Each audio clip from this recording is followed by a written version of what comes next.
I'm Coach Mickey, and I'm so glad that you've joined us. And if this is your first time joining us, come on in and make yourself comfortable. For those of you that join us on a regular basis, we are so glad that you do. And thank you so much for all your support and reaching out to our community and people that are here on our podcast and also part of our Keep on Sharing community. And I'd like to thank Keep on Sharing for being our sponsor of each and every one of these episodes and gives us an opportunity to showcase all of our great community members because they've got so much to offer regardless of what you're looking for. There are so many. And again, today is going to be so much fun because I really have been interested in this also, not only as a CEO and a business owner and things that I do, but just I've always had these questions in regards to, okay, now I've got this business. What do I do? Especially when I need funding.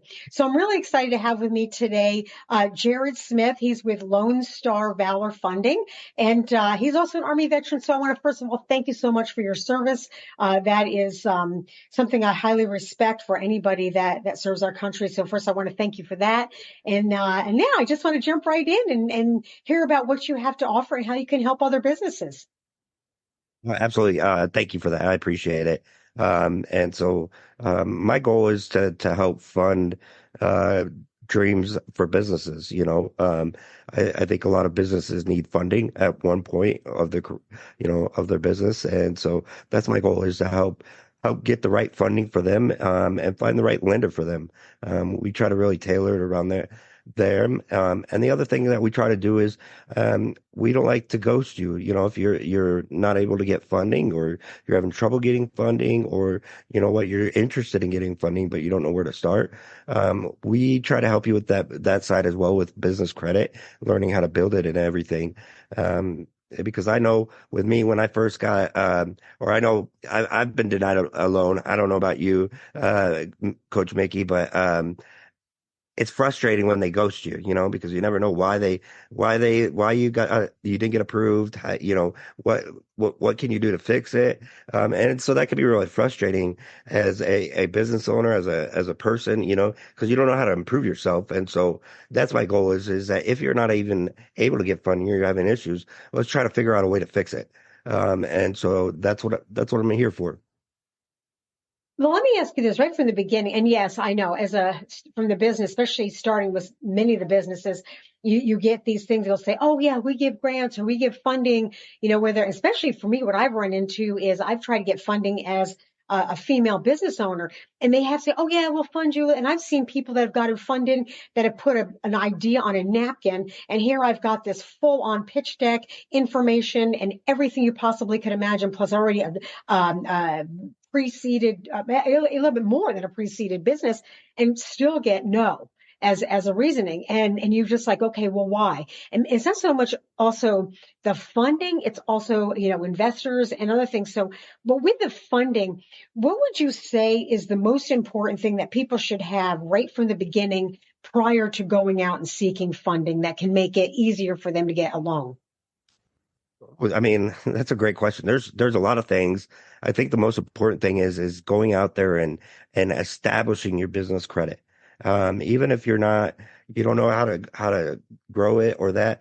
I think there's a misconception that, I've got my EIN number, it's like my social security number, my business credit's already going. And that's not the case. You have to go with and register. And it's not the same format that our personal credit is. The three bureaus is Experian, Equifax, and then Dun and Bradstreet. So TransUnion is not a part of business credit, and you have to register with all three of them. And they're free, but a lot of businesses don't know that do that, and they don't. So they're not setting themselves up for success when it comes down the line. That's interesting because I did not know that TransUnion did not even take that into consideration. And a lot of times, as a sole proprietor, and which many businesses are, especially if they're just starting out and they haven't filed an LLC or a C corp. So as an individual or sole proprietor, you may have a really good credit score with Experian or Equifax, or let's say your credit is really good with TransUnion, but it's kind of a little bit lower on the other two. That's not even that's gonna, you need that other one. Would you say Dun and Bradstreet? Yeah, Dun and Bradstreet. So you'd have to file with them and be able to have that. Now, does Dun& and Bradstreet offer the same type of credit rating as Experian Equifax, or are you going to find a whole different element with that because now it's a company? So it's actually a whole different element. I apologize about the barking. Hopefully you don't hear that. Um, but it's a whole different element because instead of doing I believe that to be honest, I'm not really sure what the lowest end is, and hopefully I never find that out as far as personal credit is, but it's around like 330, I think, up to the 850, where business credit is 0 to 100. It doesn't use the same score, and that's for both Experian, Equifax, and Dun& and Bradstreet. So when they're looking at business credit scores, it's 0 to 100, not the traditional personal 8 to 300. So how do you accomplish that? Okay, so let's say I've got a credit of 750, 750, 800. My credits are, really well as an individual, but now I started this company. Do they take your personal credit into consideration, or are they looking at the business based on your income and your profit, your P&Ls, your profit and loss statements? So that's so this is where financing gets really, really confusing because there's so much intricacy to it. So they do absolutely look at your personal credit, especially when you're starting out, because a lot of times your business isn't in that revenue phase, or you're not making that much revenue.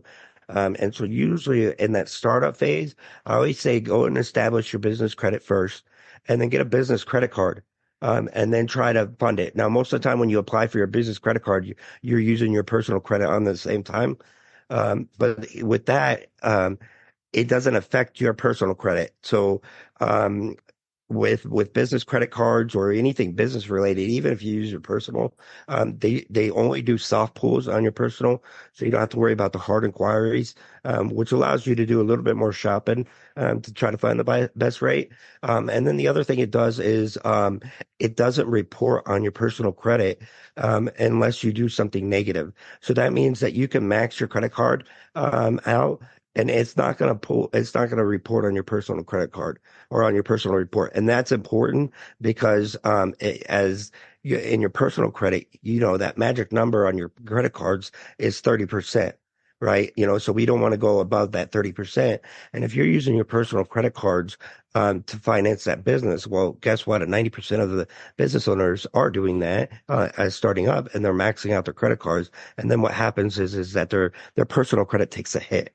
Because then they're past that 30%, and so now their credit score goes lower because of that. And that makes a lot of sense. Now, with business, when you do a business type of credit, and like you said, so you get that hard pull on your individual. So when you fill this out, like a lot of times people use their social security number as a sole proprietor prior to paying for an LLC, because an LLC, especially when you start out with just a little bit of funding for your business, an LLC may come later or a C corp may come later. So if you're using your own social security number for your business, how do you separate the two as your business and you as an individual if you're using the same number? Or is it advantageous to go and get an LLC first and then be able to do it? So if you're going to, as you're doing your business, like start right off the bat. So what I think is most important is getting an EIN number, and using your EIN number. And an EIN number is free. It doesn't cost anybody anything. And so as a sole proprietor, it won't give them any issues either. So all they have to do is go in there, and they'll use their social security number to register that EIN. But that's the key is getting your EIN, because the EIN will act as your as business social security number. Okay, that makes sense. Okay, so let's say now you've got your EIN, you're doing really good. You filed with all three credit unions that you need to do for as a business. What's the next step to help to get to the funding to where you can? I mean, I know you kind of take everybody and help them all the way through this process, but what's the next step after that? Now you're trying to steal all my secrets. No, I'm just kidding. Um, but but no. So the next thing is getting like again that business credit card, and those net 30s is what we call those.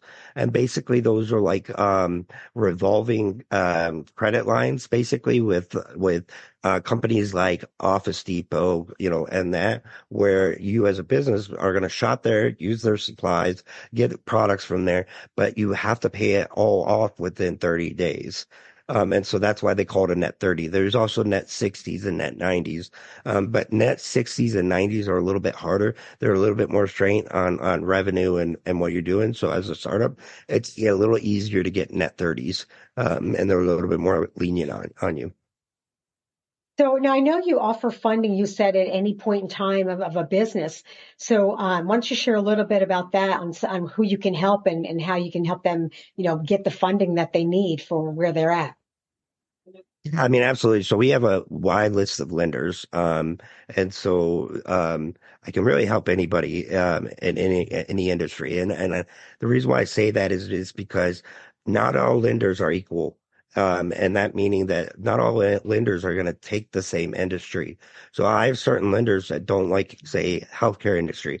I have other that will only do trucking industry. And so that's why it's critical for me to really understand the business. And kind of what their goal is for funding because, are they looking for a line of credit? Are they looking for a term loan? Are they, are invoice factoring? What kind of loan are they looking for? What would best suit them? And then for me, it's all about getting you funded. So if I don't have the right lender, I'm going to go out there and search for that lender. One of the things that was brought up to me the other day was trying to get clients financed for like coaches and that. And so I was able to connect with two lenders that offer coaches the option to offer financing for their products. And so I didn't have that at the time, and I went out and researched it, was able to find it, and connect with them and figure out which was the best way, and create a partnership. And so that's what I do. I try to find that resource that's really going to fit into their business. And I really respect the fact that you did that because I do know from a lot of people that I work with and even for myself, I'm a service-based industry, whether it's some of the things I've done in the past or even as a coach. And I've even had companies where it's been all service from working with kids and going out and getting a loan or lending or even just help through my business because I don't have something tangible always seemed to be the biggest challenge I had. So there's lending. So what I'm hearing you say is you can find lending, whether it's a service or you have a tangible product or, and now for anywhere from starting out to somebody who's already been in business for quite a while, you can find all those different levels of funding that they may need depending on where they are in their business at the time.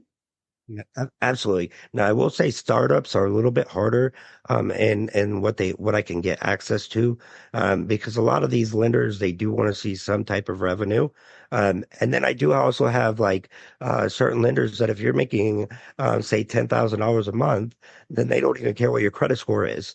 And so even if with those people that have kind of that bad credit score or that, we're kind of able to circumvent that depending on what their business is doing. So yeah, absolutely can help anybody from A to B. And so I just always like to stress with startups, it's a little bit harder. Most of the time, we kind of have to start with like credit cards or that to make sure that we can get them built. So they may not always get that, 200,000 or the $1 million that they're looking for straight up the bat. Yeah, but I love the fact that your company does that. What you do is you take and look at the whole situation, where they're at, what they need, and then you kind of piece it together, individualize it to what they're needing, and then help them fill in the blanks wherever there might be a void to be able to keep them from getting that funding. So that's really pretty amazing that your company does that. You'll start from square one and take them all the way through, and then give them the steps to be able to get there. What do you think is one of the biggest challenges that you can take care of or help with companies, that are just, oh my gosh, I'm starting out, I don't know what to do. What seems to be the most common denominator that people come to you with? I mean, just really, honestly, the lack of business credit, and the knowledge of business credit, and that the other thing with that is where the information is, because a lot of the information's out there, but it's over here and it's over here, and so you can kind of find this info here and you can kind of find it over here, and so it's hard. It's hard if you're trying to really do it yourself, and I think that's the biggest issues. What do you think some of the biggest mistakes people make in regards to trying to get in funding? That maybe they could look at now and go, oh, I don't want to do that because it's going to hurt me in the long run. Well, I'm glad you asked that one. I love this question. So I think it's interweaving your personal finances with your business finances. There's a lot of small businesses, including like sole proprietorship or small LLCs, that just feel the need that they can intertwine that, and it makes things so messy and so hard for many different reasons. But for funding, it's hard because it's hard to distinguish what is what. So you would say the first thing people should do is make sure that they keep their accounts completely separate. Money that's used for business should only be used for business. Keep your personal stuff out of it. Now, let me ask you this. What about somebody who works out of their home? Because I know based on taxes and stuff, you're using your home as a base and there's a certain element of that. So how do you, maybe this is a tax question. Maybe this isn't even part of what you offer, but I mean, what would you say is the best way to, segregate the two finances to make it easy for lending? Yeah, so I mean, you have to go in there and like pre-plan what you're going to do, and have a plan. So I do a lot of from home. So I say, okay, for example, my electric bill a month is, $200. Well, I take up X amount of space. So I'm going to take that number and minus it out of the electric, right? And so that's going to be what I'll use from the business. And you can pay yourself from that business or pay it from the business. You know what I mean? It's the issue is more when it comes to like using your personal credit cards to pay for your business, or using your personal bank account to pay for business. That's the issues more than anything. So I know you said I'm going to back up a little bit because we said EIN number. And I know from just my own experience, you take your EIN number, you go into the bank, you show them your business license that you filed, you show them your EIN number, you can open up a completely separate account with that. And then that's the only card and bank account that you would use. Even if your name's on it, it doesn't matter. You Yeah. just have to make sure those two stay separate because when you're pulling all that information for your business, at least it's all itemized under one account. So it's pretty simple to go in Yeah. and do that. So now with the funding, and I know you said you work with a lot of different lenders. So if someone's to come to you and they say, okay, here you go, Jarrod, I got this business, I just started it. Kind of give an insight of what you do and how you can help other people get their funding.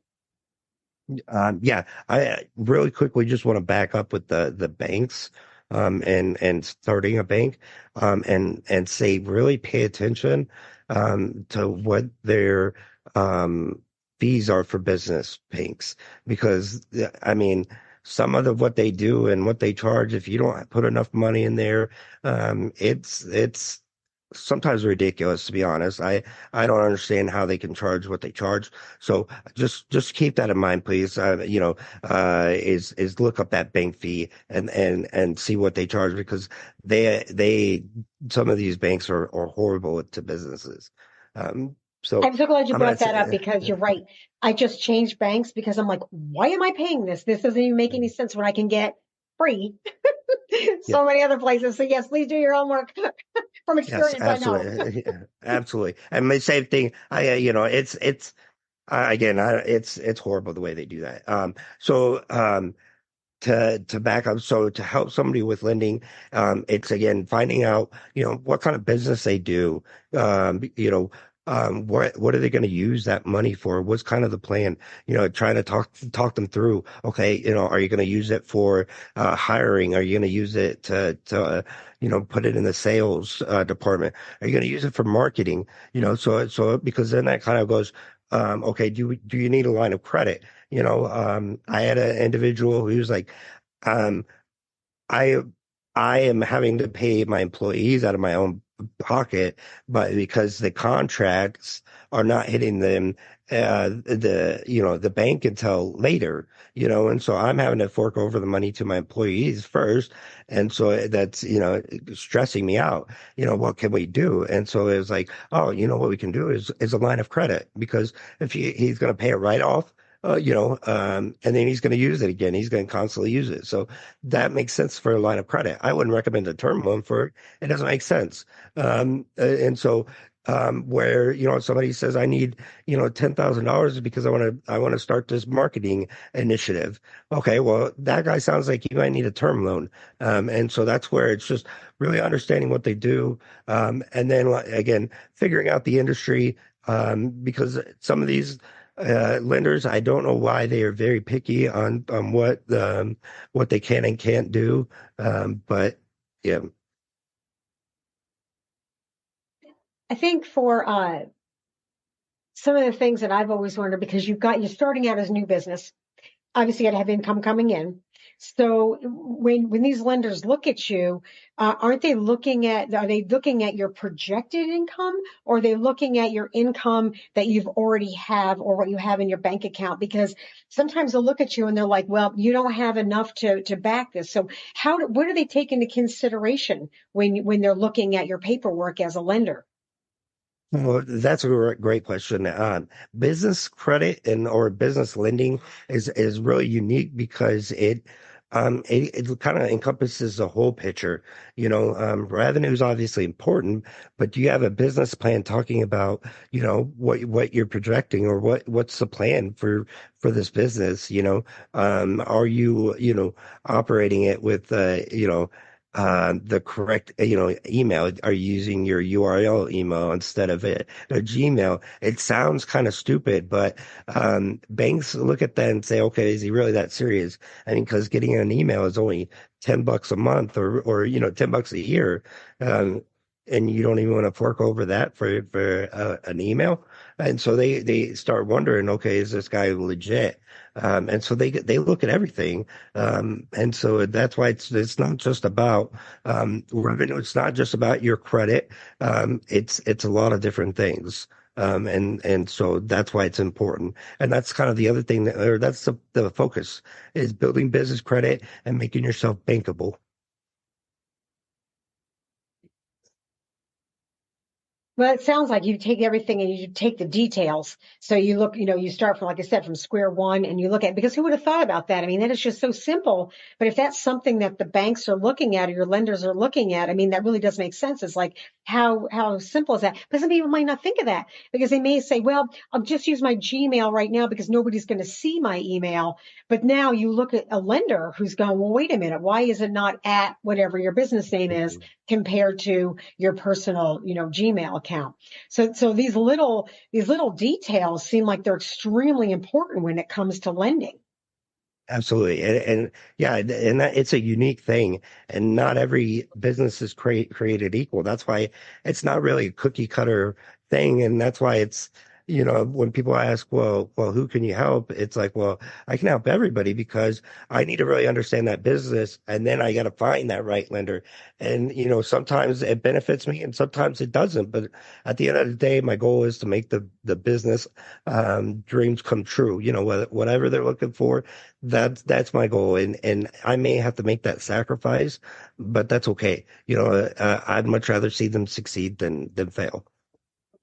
I appreciate that, because I'm sure every other owner appreciates that too. And you have an incredible company, and for what you do. And I see your passion, and you're genuine about going out and helping people. We got a few more minutes, so I'd like to offer. What would you like to offer and say to our listeners, our community? And please, everybody, the links will be down into the YouTube channel, but it'll also be embedded into the podcast. Please, please, please reach out to Jarrod, because I know he can help you. I wish I had found him when I had started my companies, because he would have made my life a lot easier with all of these questions to start, and how and where, and what to do, and to find you that funding.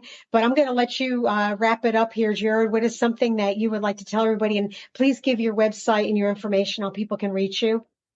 Yeah, absolutely. So I'm going to start with a freebie. We talked about Dun& Bradstreet. The All you have to do is go to their website, which is www.dnb.com. And then you can just walk through their page and get your DUNS number, which is what it's called. And so that's kind of my freebie. It's free to do it. Anybody can do their number, but don't waste any time. Go get it done. It does take a few days. I think it's been a while since I've messed with them, obviously, but it takes a couple days for them to get back to you with your DUNS number. But again, completely free. Go get it done. Don't waste any more time getting that done. And then as far as to get a hold of me, you can reach me at my email at admin at lonestarvalor.com. Or lonestarvalorfunding.com, sorry. And then my website is www.lonestarvalorfunding.com. And please don't feel free to, or don't hesitate to reach out with any questions you have. I'm very happy to answer questions that you have. If you need help going through Dun & Bradstreet, I'm more than happy to go through that. Well, I want to thank you so much. And I know that this is something that everybody can use. And I'm just going to reiterate. So you want to go to www.lonestarvalorfunding.com if you guys are listening.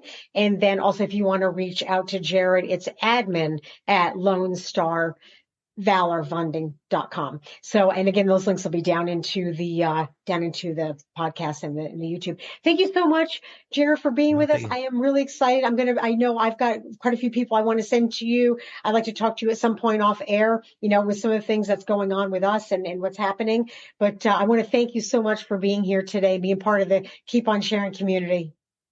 Absolutely. My pleasure. And sorry, I'm a little bit under the weather, so I apologize for not being as enthusiastic as I normally am.